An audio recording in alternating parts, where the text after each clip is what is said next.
Hello guys, good morning and good day at another day, another vlog na naman tayo about sa electronic tutorial.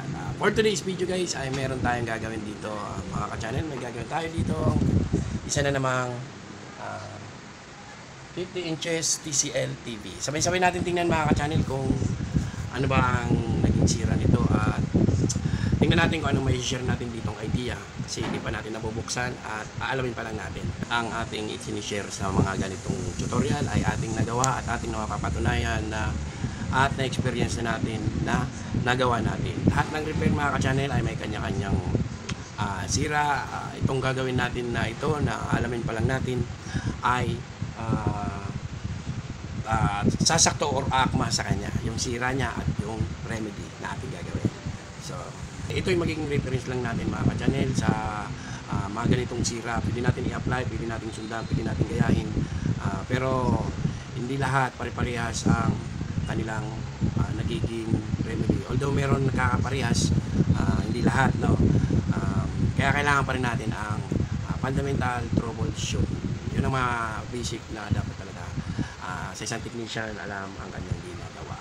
So, yun lang mga ka-channel. Tara, simulan na natin. Masyadong mahaba na ang intro natin. Tara, let's go mga ka-channel.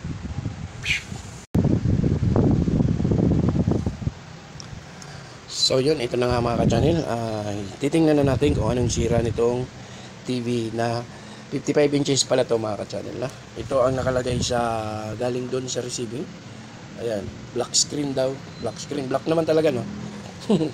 So yun, itry natin mga ka-channel, isaksak natin at titingnan natin kung ano ba ang naging sira nito. At ayun mga ka-channel, isaksak na natin yung unit mga ka-channel. Ayan, konting ingat tayo.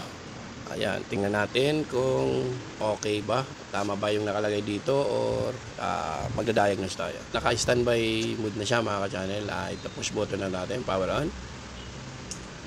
Yun, pumitik na. At ayan, black screen mga ka-channel, black screen nga at may nakikita tayo doon isang logo na TCL. Yun. Kung ilawan natin yung mga ka-channel, mas makikita pa natin yan, no? Yun. Hindi natin makita masyado kasi nga black screen siya, madilim. Ang gagawin natin ay alamin na lang natin mga ka-channel kung ano ba ang naging sira, kung backlight ba or yung mainboard. So ngayon bubuksan natin itong mga ka-channel para malaman natin. At titingnan natin kung anong idea ang pwede nating gawin para ma-check natin din tong panel kung may mga guhit ba or may something na sira siya para ma-quotation natin at malaman natin mga ka-channel, no? Tara, let's go.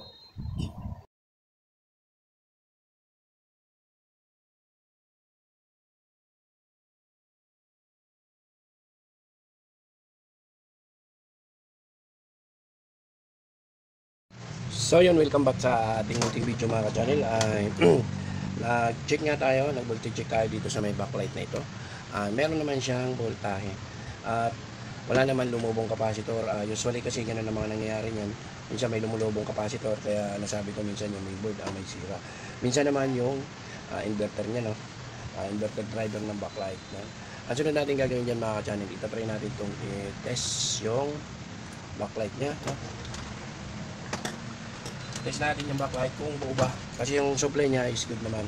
Itatry natin yun at then itatry din natin yung panel. Gagawa natin ng paraan para mapailaw natin to. Itatry natin sa model na ito kung mapapailaw natin para ma-check lang natin kung may image ay may guhit-guhit ba yung screen niya para masabi natin kay customer na hindi lang backlight yung sira, yung panel din pala. Pero makikita natin yung pag pinailaw natin. No?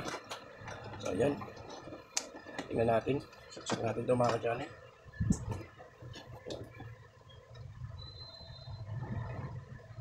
At i-test natin to. Ito yung apat ang connection niya. Yan. Malamang dalawa-dalawa to.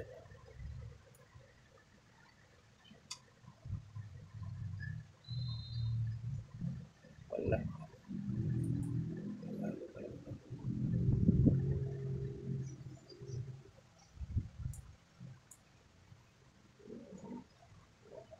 At ayan, mayroong ilaw mga ka-channel yung isang linya. Alamang itong linya ito ay open, busted, or itong linya naman na to ay good. Yan. Ang gagawin natin dyan mga ka-channel para ma-testing natin yung kung good ba yung backlight, good ba yung panel, walang guhit, walang flicker.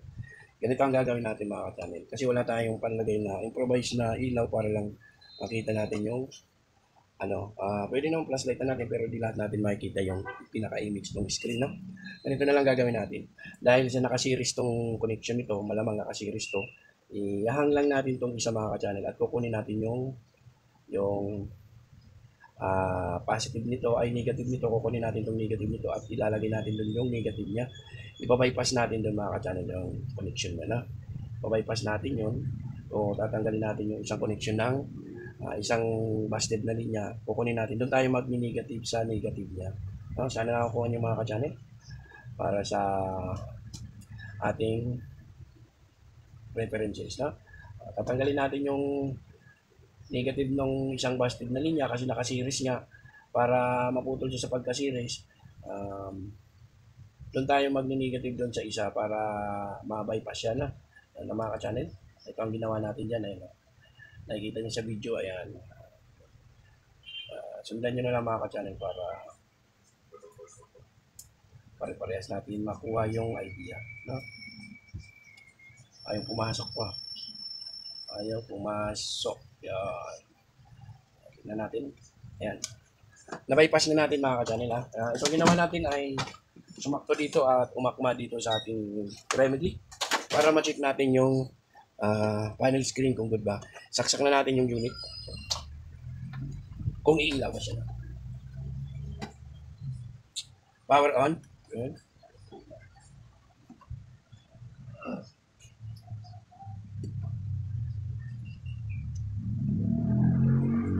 At ayun mga ka-channel, umilaw siya, no? Kasi itong inverter driver, backlight inverter driver ay nag-adjust naman siya, nagkukosang adjust naman yan. Yun, umilaw na siya mga ka-channel. Ayan, tingnan mo dito.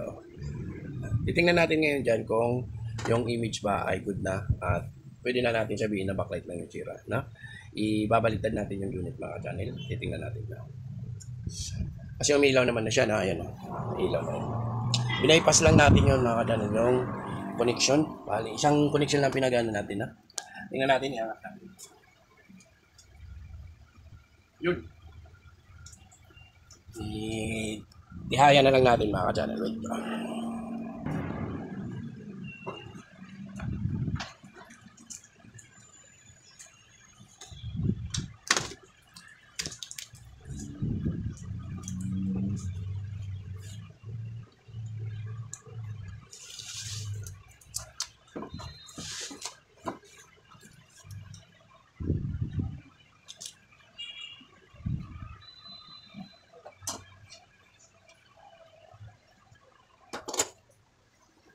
Ayan.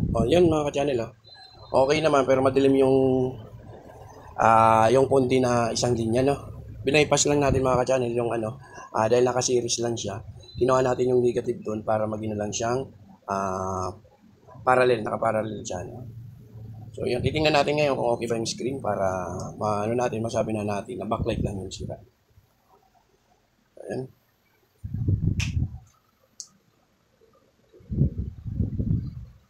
As you can see mga ka-channel, no? Parang maganda naman yung images niya. Pero di natin masabi natin yung pag lumiwanag na at lumabas na yun. Yun, no? Ayan. So far, so good naman mga ka-channel. Wala namang problema sa screen niya. Backlight nga lang yung problema niya. No? Yung dark screen. Ayan. Dahil nagkaroon ng ilaw, binaypass natin para umilaw lang yung isang side na good. Kasi papalitan naman natin yung mga ka-channel ng isang set niya para sa kanya, na. So yan lang, mahaba na ang ating video mga ka-channel. Sana may natutunan tayo kung paano magta-try ng screen. Ibabypass lang natin. Ito yung sumakto, yung remedy na ginawa natin sakto dito sa TV na or unit na ating ginawa, no? Isang pinagpalang araw sa ating lahat mga ka-channel kasi mahaba na ang ating video. Thanks God and peace out.